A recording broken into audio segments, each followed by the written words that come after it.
So let's read the question. कह रहा है the electrons would go to lower energy level first and then to higher energy levels according to which of the following principle. Okay बच्चों, तो देखो बच्चों ये कह रहा है कि भाई इलेक्ट्रॉन को जब हम भरते हैं ना, इलेक्ट्रॉनिक कन्फिग्रेशन जब लिखते हैं तो पहले हम लोअर एनर्जी लेवल को भरते हैं बच्चों, और उसके बाद हम हायर जाते हैं बच्चों, क्या जाते हैं, हायर जाते हैं। तो ये किस प्रिंसिपल के अकॉर्डिंग है बच्चों? ओके, तो बात करें तो ये है बच्चों आपका ऑफबो प्रिंसिपल के अकॉर्डिंग। ऑफबो प्रिंसिपल ये क्या क्या क्या ये कहता है बच्चों? ये कहता है कि in ground state of the atoms the orbitals are filled in order of their increasing energies. Okay बच्चों, मतलब इलेक्ट्रॉन जो है ना पहले लोवेस्ट एनर्जी लेवल को ऑक्यूपाई करेंगे। ओके बच्चों, और फिर वो अपने हायर एनर्जी लेवल्स पे जाएंगे बच्चों। ओके, किस में जाएंगे? हायर एनर्जी लेवल्स पे यहाँ पर जाएंगे बच्चों। और ये एनर्जी को कैसे चेक करते हैं बच्चों? हम N+L रूल से चेक करते हैं। N होता है प्रिंसिपल क्वांटम नंबर जो कि शेल नंबर के बारे में बताता है, और L होता है एजीमुथल क्वांटम नंबर जो कि हमें किसके बारे में बताता है?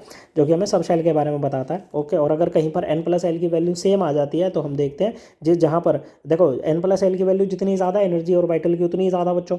ओके, अगर कहीं पर ये सेम आ गई बच्चों, मान लो दो ऑर्बिटल के लिए सेम आ गई, तो जिसमें N की वैल्यू ज़्यादा होगी ना उसी ऑर्बिटल की वैल्यू क्या कहेंगे? ज़्यादा कहेंगे बच्चों। ओके, तो कौन सा होगा? ऑफबो प्रिंसिपल होगा। पोलीज एक्सक्लूजन प्रिंसिपल क्या कहता है? ये कहता है कि an orbital can have maximum 2 electrons and these must have opposite spins. Okay बच्चों, या फिर आप ये कह सकते हो कि पोली एक्सक्लूजन प्रिंसिपल ये भी कहता है कि no 2 electrons in an atom can have all 4 same quantum number. 4 quantum number होते हैं ना बच्चों, principal quantum number, azimuthal quantum number, magnetic quantum number और स्पिन क्वांटम नंबर। किन्हीं भी 2 इलेक्ट्रॉन्स के एक एटम में ये सेम नहीं हो सकते बच्चों। ओके, और तीसरा है यहाँ पर Hund's rule of maximum multiplicity. ये कहता है बच्चों electron pairing in P D and F orbitals can not occur until each orbital of a given subshell contains 1 electron each or is singly occupied। Okay, जैसे मान लो P subshell है बच्चों। Okay, इसमें आपको इलेक्ट्रॉन्स भरने हैं। ओके, तो कैसे भरोगे बच्चों? पहले सभी को सिंगली फिल्ड करेंगे, फिर यहाँ पर पेयरिंग स्टार्ट करेंगे। ऐसा नहीं करना बच्चों कि आपने पहले इसको भर दिया फिर इसको भरा। ओके बच्चों, ओके, हमेशा पहले क्या होगी बच्चों? पहले सारे सिंगली फिल्ड होंगे फिर पेयरिंग स्टार्ट होगी। इन्हीं तीनों प्रिंसिपल्स को यूज़ करते हुए हम क्या लिखते हैं? इलेक्ट्रॉनिक कन्फिग्रेशन लिखते हैं। लेकिन क्वेश्चन में जो बात हो रही है वो ऑफबो प्रिंसिपल की बात हो रही है।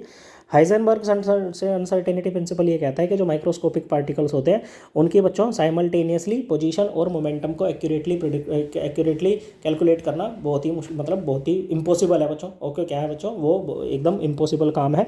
ओके, अगर हम एक को, अगर मान लो आप पोजीशन को सर्टेनिटी के साथ एक्यूरेसी के साथ निकालना चाहोगे ना, तो दूसरी क्वांटिटी जो है, जो मोमेंटम है, वो उतना ही ज़्यादा अनसर्टेन यहाँ पर हो जाएगा। ओके, तो ये आपका आंसर नहीं है बच्चों, ये भी नहीं है, ये भी नहीं है। करेक्ट आंसर विल बी ऑफबो प्रिंसिपल। करेक्ट आंसर है ऑप्शन ए। आई होप आपको एकदम क्लियर हो गया होगा। थैंक यू बच्चों।